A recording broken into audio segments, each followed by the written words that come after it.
Managing the public purse is an important part of governance in Jamaica. Earlier this week, we heard the estimated sum that will be spent to run the affairs of the country this year. But how much do we know about the people, structure, and process of governance? Hi there, I'm Audrey Williams. Welcome to the show. Today we look at governance in Jamaica, also adopting a community approach to poor relief. Later, our children are connecting with the discipline of good money management, plus our top news of the week and more. Stay with us.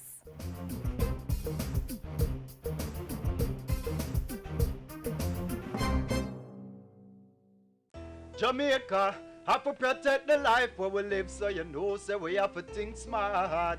Yo! Well, this is Chino, and we need to talk to the youth them. Be careful, your friend them. People who really care about you and check for you, not gonna put you in a situation where you can end up going to prison or end up losing your life. So you need to stay focused, stay in school, work hard, and don't follow no friend. And remember, a gang is a dead end. A message from the Ministry of National Security.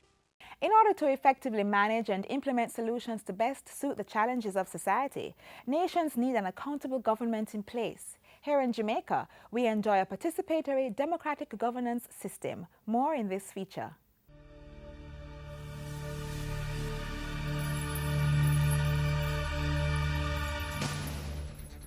As we go about our daily lives, there is one inconspicuous regime regulating our moral limits: governance, the process by which the affairs of the country and the people are managed. Debatably, governments are considered a central figure of civilized society, providing the shared needs of our people which cannot be fulfilled by individual efforts. For the most part, Jamaica boasts a stable democratic system of governance, one that is participatory and wherein the people hold ultimate power in electing their representatives in free and fair elections. We go to the polls every 5 years. Anybody can run for elections. You can stand for election if you are a Commonwealth citizen and have been living in the country for, I think it is 1 year. And as it relates to the laws of the land, Jamaica's constitutional rules are supreme. This most important document establishes the character of the government and the basic principles to which the society must conform. It is the one on which all the other laws of the country are based. The Constitution basically sets out the arms of government, and they're basically the executive, which is the cabinet and how it functions, the judiciary, that is our courts, and how independent they are, so that they are not fettered by the parliament, and they are totally independent. And finally, the legislature, that is the parliament and how it makes its laws. The fundamental rights and freedoms of all persons are secured in the Constitution, and each citizen is subject to the rule of law, with every person considered equal before the law. So that the Constitution puts in place what is called security of tenure of the judges. That is, once a judge is appointed, virtually that person can't be removed except for ill health or misbehavior. So part of the protection of our judiciary is the protection of our rights, because the last persons to speak on our rights are the judges. Even while considered an independent country, the British monarch is constitutionally Jamaica's head of state, the chief executive represented by the Governor-General. But in our system, the Queen doesn't act as chief executive, but she acts as a sort of honorary chief executive. She doesn't actually carry out the law. Though, you know, there are debates as to whether she has hidden powers which are just seldom if ever used. In reality, the day-to-day chief executive of the country is the Prime Minister, and the person who holds this office will periodically recommend someone to be installed as Governor-General to represent the Crown.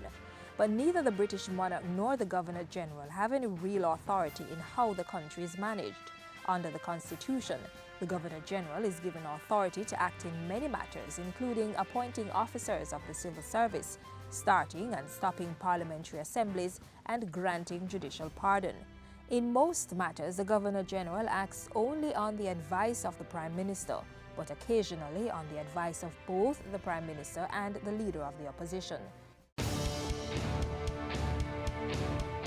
A body of people meets to discuss state matters regularly in what is called the legislature or parliament. Parliament consists of two houses, an appointed Senate, which is also called the Upper House, and an elected House of Representatives, also known as the Lower House. This legislative arm of the government has responsibility for establishing laws.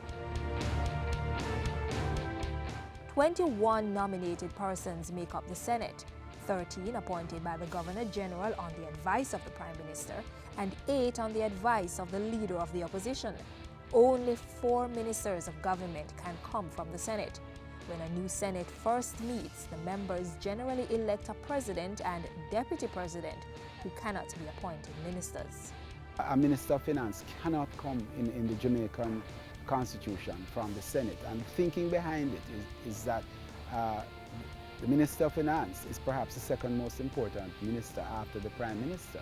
And you want that person to have his or her own mandate that is a direct responsibility to the people.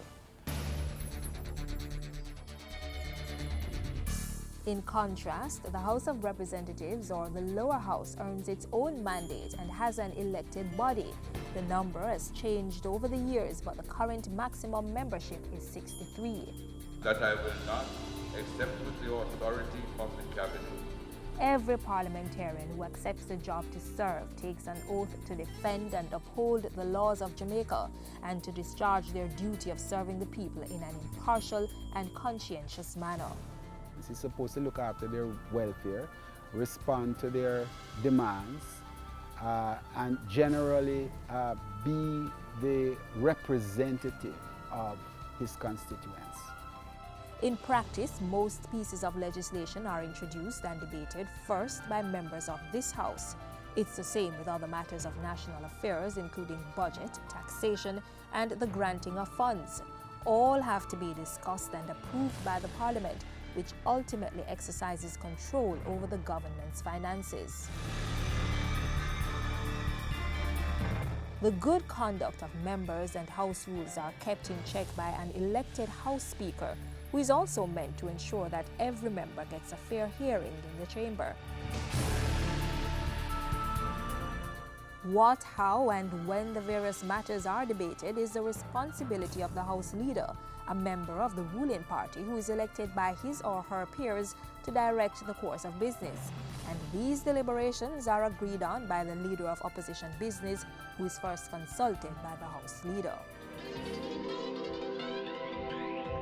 Governments over the years have striven for the admirable principles of efficiency, accountability, and transparency, hallmarks of good governance, the thread that weaves us together as a society, safeguarding our fundamental human rights and responsibilities.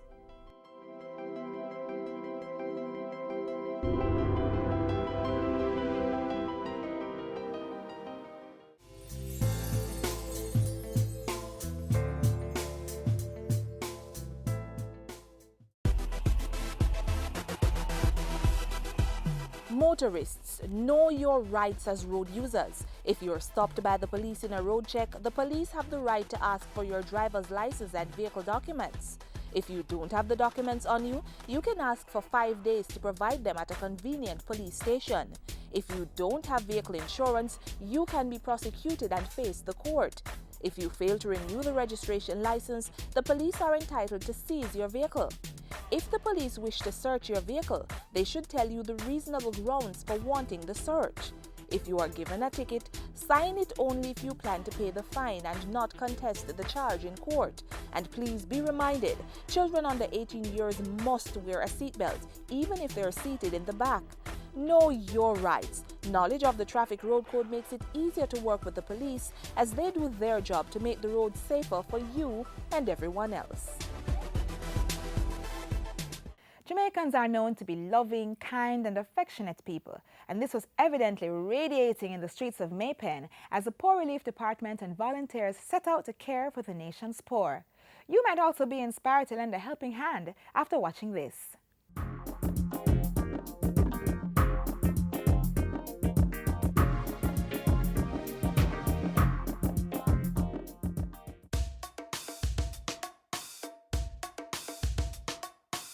This is a typical Tuesday afternoon for volunteers from the Clarendon Poor Relief Department.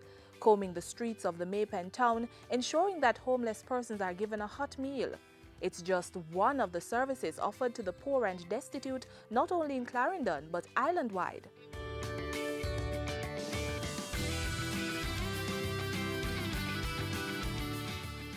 The duty to support the welfare of the nation's poor falls within the Board of Supervision, an agency under the Ministry of Local Government.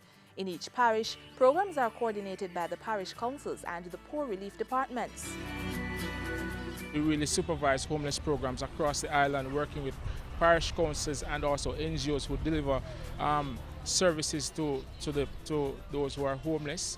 We want to ensure that these services are delivered in the acceptable standard, that persons are rehabilitated and are able to contribute to community development. Working with state and private sector partners, administrators at the Board of Supervision try to provide relief to the homeless, residents of infirmaries and persons living in substandard conditions at personal residences. We have outdoor persons on the outdoor, persons who we actually assist, and they live in their communities. They need food, they need medical attention and housing and assistance for children. We give an allowance. Once a person is relieved, then automatically they should be assisted by the PASS program. A country that doesn't care for the old and the less fortunate is not a country which is moving in the right direction. And a council which is not doing the same is not a council which is moving in the right direction. The last survey of homeless persons conducted in November 2013 captured 77 of them in Clarendon, making it the parish with the third largest homeless population. So poor relief officers have seen the need to beef up their services in the area. A new poor relief office was opened in Rock River in February 2014. That's in addition to 8 other offices scattered across the parish to ensure officers stay close to the communities they serve. Persons who require assistance can visit the nearest poor relief department, get registered, and wait for a home visit to determine the nature of assistance needed. In addition to that, there's a poor relief committee that works to craft additional programs. We meet monthly, and whatever we discuss, we notice that there's a lot of improvement at the infirmary and other places around the parish regarding the poor. This is one initiative that resulted from those meetings, the opening of an activities center at the parish's infirmary. Persons tend to underestimate the importance of elderly persons having things to do and contributing to their whole living, their whole livelihood. So we really appreciate and endorse this move. We've always had residents who do bits and pieces of activity, but then I think if we have it more coordinated, and there's an activity director here, and I think it's a base for her where she can gather all her active residents. They're in one location. Some have varying levels of ability. So maybe they can crochet, they can use the sewing machine. There's a man here that can make shoes or mats out of the banana bark. They might just want to come in and read editorial in the paper or just do a little painting. But whoever can be engaged to whatever degree, this is the center that they ought to go to. And this will be improved as time goes by. Added to the $1.3 million spent to upgrade the physical structure of the infirmary in 2013, the center's opening represents another step in the modernization of services to the less fortunate. And the administrators are careful to not neglect the general health of the infirmary's over 138 residents. To ensure they keep in tip-top shape, a weekly schedule of consultations is rotated with a medical professional. We've got persons with different conditions, hypertensive, diabetic, cardiac, cosmetics, and all that. So doctor couldn't have seen like X amount of person within a day. So based on that, then he has to come like once per week to ensure that over a period of time, all the residents are seen and treated. And just next door, the parish council has identified a building which it will be developing as a homeless shelter. Our vision in Clarendon is to have a center where those persons able to be examined by a medical practitioner, can be able to have a bath, a change of clothes, and even try to re-socialize with society. Clarendon is able to do all this with the assistance of subventions from the local government and labour ministries, as well as the kind support of its partners. Similar programs exist in all parishes, so if you need assistance or know someone who does, don't hesitate to contact the Board of Supervision, 85 Halfway Tree Road, Kingston 10, telephone 754-0992-9.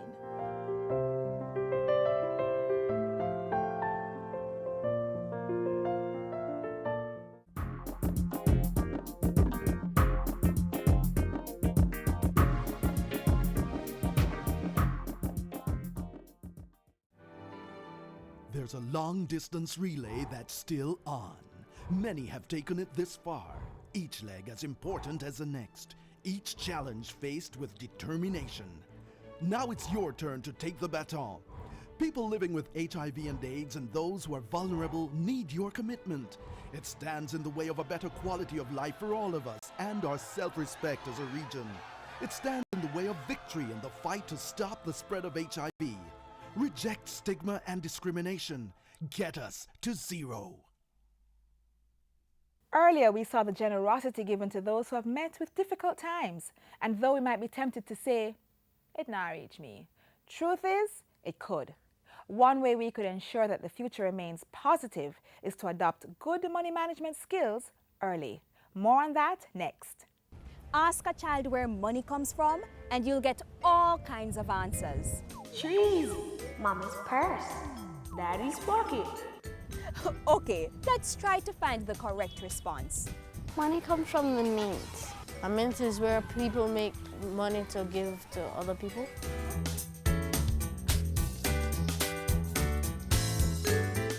Adults earn money by working for other people or setting up their own businesses. When they get that money, it may be placed in a bank account. Then, they withdraw money from the ATM. That money is called a salary. They use it to pay their bills, they use it to buy food for the family. They use it to make sure that everybody has what they need. Now, Mom and Dad have to budget their money. You can do that too. A budget is how you plan to spend money and how you earn it and how the money that you earn and spend. You create a budget by setting up things to say that, all right, I need this stuff and I don't need that stuff. So I will buy this stuff that I really need, and that's how you create a budget. Do you guys budget? You do? What do you budget? What type of expenses do you possibly have to budget for? Tell me. For example, since I get my allowance every week, I budget it. Like I have some for save. I have 3 envelopes, one for save, one for spend, and one for give. Right. I put the give in, I put some, say for example, I have $300.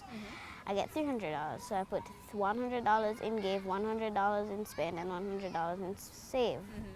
And that's how I budget my money. So when I want to buy something, I look in my spend box to see if I have enough money. And if it's going to clear me out, I know I'm not going to spend it. Oh, okay. And for give, I would give it to churches or the Salvation Army. Mommy gives me money to spend for my spend, like for food and other costs. And I budget how much money I'm going to spend for how much water I need to buy, how much food, what food I'm going to eat, and what exact restaurant. What about you, Tahi? Do you budget? Yes, I would budget every day, and every time if I want to go to a movie, I would budget it, what I would want to spend. Now, what values we teach our children is up to the household they're raised in. We would budget everything we do. If Mom asks me what do I want, I would say I would want nachos, and she would withdraw some money. She would have it saved, and she would give me the money. All right, she would be like, all right, this is your allowance. You use this. You buy what you want, and I buy what I want. Okay, but you can't have everything. You have to choose what you want. Yes, and if I have change, I save it. How does the government get money? They trade with other countries, and they get money by selling or produce like bauxite and those that they used to make aluminum. And they have tourism, that they use to invite tourists over to Jamaica for they to spend their foreign exchange. Foreign exchange is money from other countries like Canadian or US dollars or the pound sterling. So apart from tourism and bauxite and getting foreign exchange, Tahid, which other way does the government get money? Taxes. Right. You have any example of any tax? GCT, environmental taxes, educational taxes. Where do you pay GCT normally? In a store. Alright, so you maybe go to like the supermarket or so and you pay the GCT. Government spends money to improve the country, to fix roads, care for the sick, run schools, and a number of other things. What's the difference between a piggy bank and an actual bank? You do not get interest in your piggy bank, you get interest in the bank. Right. And interest is something they put onto your money so it can get larger. The actual bank and the piggy bank. The piggy bank now, you can't actually grow any money from it, but the bank, it adds money on it gradually. Children, this money thing isn't so hard to understand after all, don't it? Talk to an adult about it and read books that will carefully explain the world of money. The call to action is for parents to start considering seriously, how can I practice money management in my own life for the sake of my child getting it right? And from that point on, the reinforcement comes, the second thing is to reinforce it with the child. Simply, when you go to the grocery store, one of the ways in which you can start is to take a simple budget with you and show your child that you live within your means.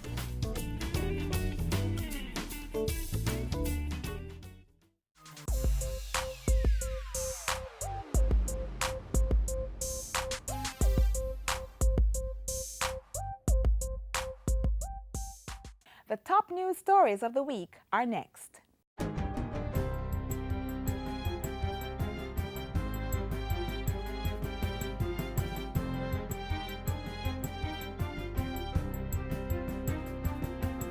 Hi there, I'm Simone Wolf with your JIS News of the Week. Government tabled a $539 billion budget in Parliament this Thursday, committing $404.7 billion to recurrent expenditure and $134.7 billion to development projects. As part of capital expenses, the amount spent on government-funded projects was reduced from $120 billion last year to $109.2 billion this year, reflecting the commitment to containing expenditure. We have to live within our means, but we have to at the same time maintain our commitments to protecting the most vulnerable, to continuing to repair our infrastructure and establishing the platform for continued growth. We'll stay the course, but we're keeping in front of us the most vulnerable and the poor. And I know the pain. I feel it every day. All I'm saying is that they were very good last financial year.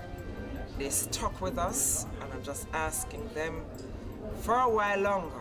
We don't know what it is going to be, but you know we do not have much fiscal space. In terms of sector allocation this year, the Finance Ministry, which is responsible for debt servicing and public sector wages, gets the biggest chunk of the budget, $300.1 billion. Education, national security and health also command significant portions. The Standing Finance Committee of Parliament will now review the estimates of expenditure from April 8 to 10, and the Finance Minister will tell the country how it's to be funded when he opens the budget debate on April 17. In the meantime, Minister Phillips spoke with JIS News Thursday, expressing confidence that Jamaica would pass the fourth quarterly test from the International Monetary Fund, the IMF.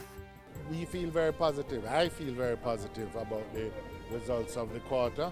As usual, we'll await the formal review process. We feel the same way for this quarter as we felt for all the previous quarters. So we're pretty confident. To pass the fourth IMF test, the government has to meet all quantitative or monetary targets, as well as the structural benchmarks for the January to March period. So far, the IMF board has confirmed that Jamaica passed all three tests in June, September, and December 2013. A full review of the January to March 2014 quarter is expected in a few weeks. Thursday also marked the ceremonial opening of the 2014-2015 parliamentary year, kicked off by the Governor-General explaining government's policy agenda for the period. He revealed that government would be relying on the agriculture, mining, ICT, tourism, construction and housing sectors to continue and sustain economic growth in the fiscal year. Crime-fighting measures will continue to maintain the reduction in murder figures seen in the first 3 months of this calendar year. There's a 12% reduction in murders and a 13% reduction in the overall categories of serious and violent crimes. Police fatal shootings have been reduced by over 50%, reflecting better operational planning and improved community cooperation. An aggressive legislative agenda will be pushed, including plans to pass the Evidence Amendment, Building and National Disabilities Bills this year. Other key pieces of legislation to be passed include an act to amend the Administrator General's Act, the Occupational Safety and Health Act, and the Integrity Commission Bill.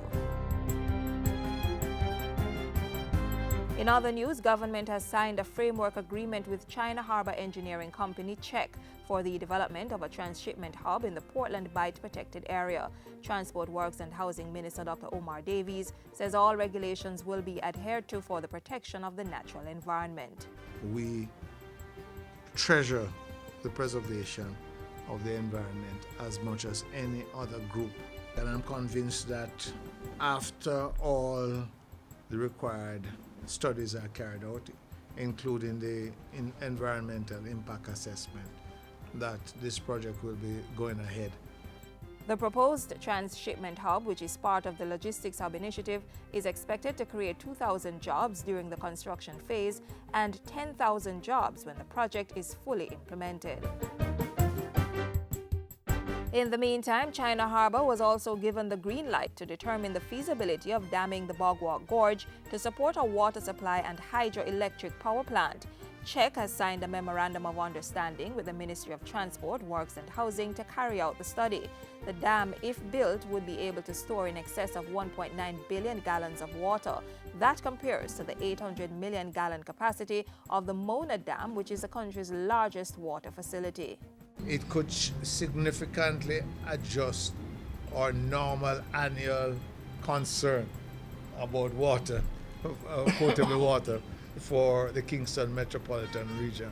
And assuming the technical analysis goes well, it will certainly put that problem to bed for long in the foreseeable future.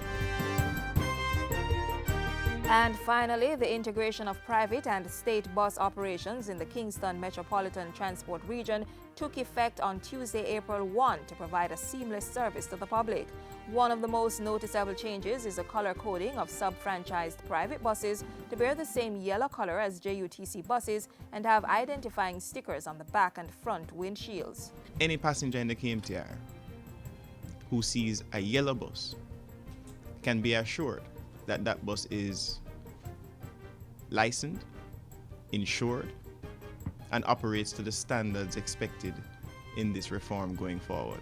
Drivers and conductors of sub-franchised vehicles are expected to wear uniforms prescribed by the Transport Authority, and the private bus operators will be expected to issue tickets, charge the correct fares, and operate according to their routes.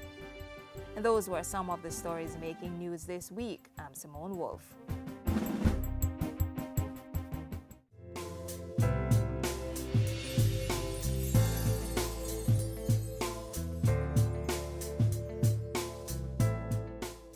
This is where we close the pages of Jamaica Magazine for today. Be sure to join us when we return tomorrow with more useful information.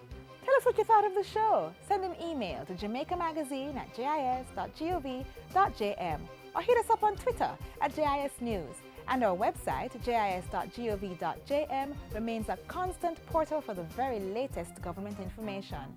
On behalf of the team here at the JIS, I'm Audrey Williams, reminding you to eat well, exercise regularly, get some rest, and make every day a productive one. This has been a production of the Jamaica Information Service, the voice of Jamaica.